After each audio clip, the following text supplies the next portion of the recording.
It's that time, guys. It's that time of the year where it's time to harvest the honey. I've got a lot of anxiety and nervousness about this today.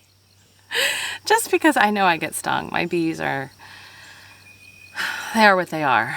I was just getting everything ready. I've got 2 bins down there in my wagon, my gorilla cart, because I have the potential of 27 frames to harvest. That's the potential because that's how many there are that I could harvest, but once I open the hives, I'll get in and I'll see how much I actually have. And what I'm looking for, actually pause, because our supers hold 10 each. I have 3, it should be 30. But I've actually put 9 frames in each so that they weren't so close together and the bees would build the comb out beyond the actual frame. So when I slice it off, I don't damage the actual comb, I'm just damaging and cutting off the top layer.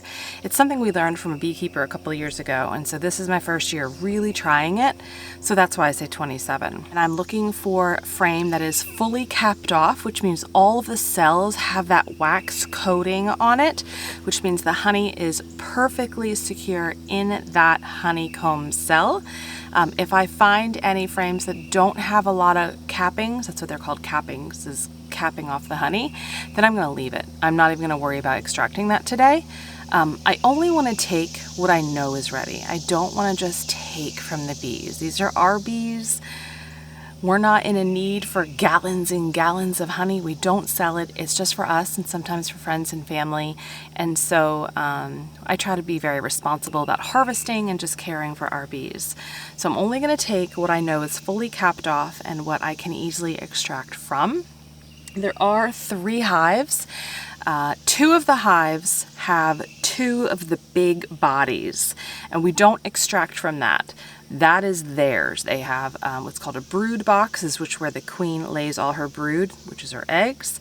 And then there's the honey box, or the stores, the winter stores, which is full of honey for them to get through the winter.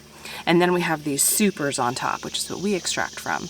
So one hive has no supers. That hive, we realized maybe a month and a half ago that they had, half of them had swarmed.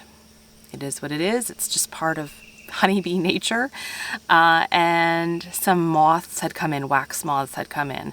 So I had to condense that down to 1 box. So that hive, nothing is getting harvested from. The other 2, one of them has 2 supers, so we're going to see how much we get from that, and the 3rd hive just has 1 super. I'm going to make a decision later today after I get the frames that I want to get home. I'm again going to make a decision as far as what I put back out, because I will probably put some of those not yet harvestable frames on top of my smaller hive to give them a little bit boost before we go into winter. But that's the gist of what's happening today. I am going to be spraying what's called Fisher's Bee Quick onto a cloth. And I did this last year, if you saw my video last year. It's like sweet almond oil and a couple of essential oils, and the bees don't like the smell of it. So I spray the cloth, put it on, and then the bees go down into the hive, and then I can easily and swiftly take out those super frames and put them in my bins, which are in the cart. The goal is to get this done efficiently, quickly, and painlessly. So we'll see how this goes. I'm going to set the camera up. You will not hear me talking. Well, you might hear me talking to myself, but you won't hear me talking to you.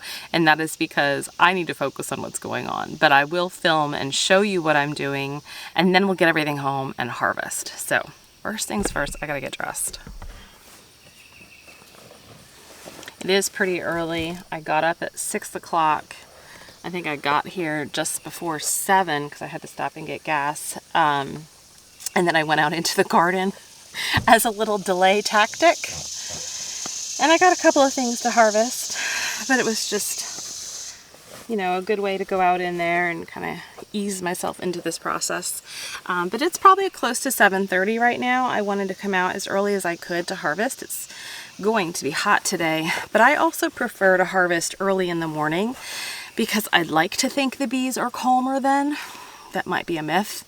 But also it's very disruptive to open the hive and harvest honey. It is. No matter what any other beekeeper will tell you, they're saying it for their own mental state so they don't feel bad, but it is disruptive. And so the bees will then kind of like just be out and about and flying all around, and some of them, you know, like, what just happened? And so I like to do it in the morning so that they have all day to then calm back down. And then even when I go put the frames back on or the supers on that I've harvested, I put them back on so they can clean up the cells and clean up the frames for next year. But when I put them back on, it's not as disruptive as it is what I'm going to do. So I've got my gloves. This is the Fisher Bee Quick, and this is what helps them kind of retreat down into the hive. This is the cloth I've been using to spray it with. I need my lighter. I use a screwdriver to help pry things apart.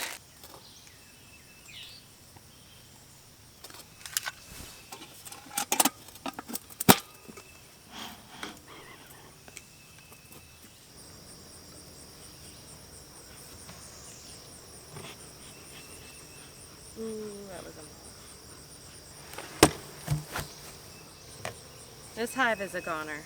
I can already see more wax moths in here. This hive is bad.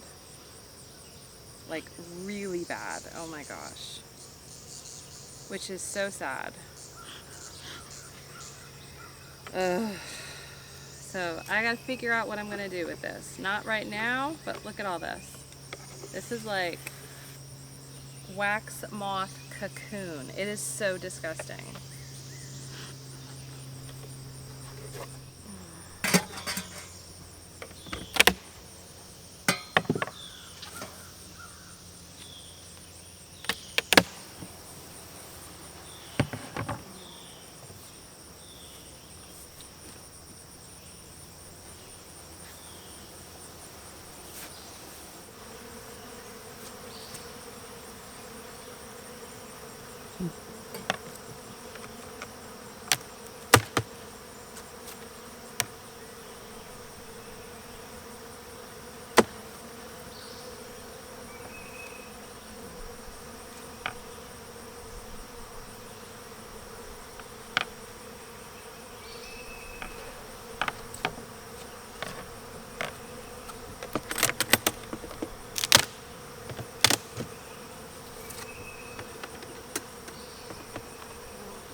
I'm dripping sweat. Okay, so I didn't get stung, so that was good. The bees were a lot calmer today. That's the pro. The con is I lost a hive, right? That hive you could see, I went back through it after everything was closed up on the other two because I just wanted to see, is there a queen? And there is not. I saw a little bit of drone brood, which is not laid by the queen, but I saw no other brood or eggs that would lead me to believe she's there. So I closed the hive up, I put the top back on and I closed the entrances, and those bees unfortunately just need to die because there's no queen, and they're not going to make it anyway with the amount of wax moth damage. So what I need to do either later today or tomorrow is get that hive, get it home. I've got to open all the frames, dump that wax moth nastiness and clean the frames, and we start over, clean the hive body, and we start over with a brand new nuke or a split from my existing hives next spring. Unfortunately, that hive is dead. This is the first time since we've put our bees out here at the land that I have had that kind of wax moth damage. We had that in our backyard when we had our bees, and our bees was in a more shaded area, and we thought that was a big part of it. So ever since we had put them out here in the full sun, we hadn't had any issues. Like I said, this is the first time I have seen that kind of damage. The other reason that would have happened is the hive just wasn't strong enough. Remember I told you that half of them swarmed? Well, when an empty hive is there, or a hive that can't be defended, the pests will come in. That hive will get cleaned up. The other 2 hives, I only had 3 frames to harvest. That's the other con. I only had 3 frames. There were more that were built out, but they weren't fully capped. And I just didn't feel comfortable taking it. I really want them to make it through the winter.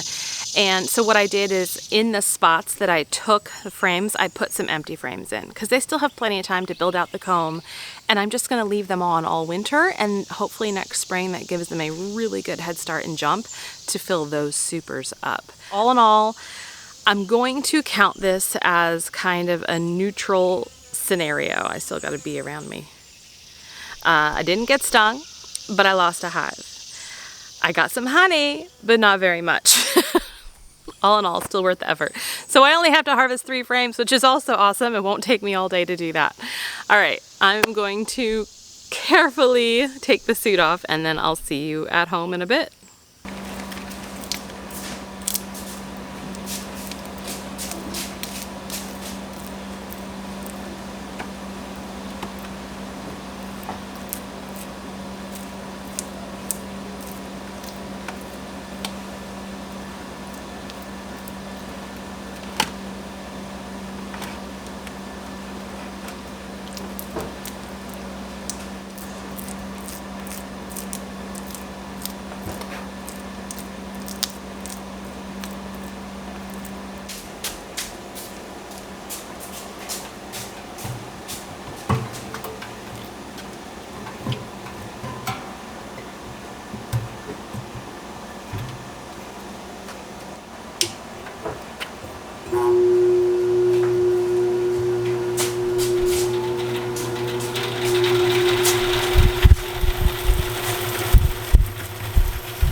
The 2023 honey harvest is done. I ended up with just a little over a gallon.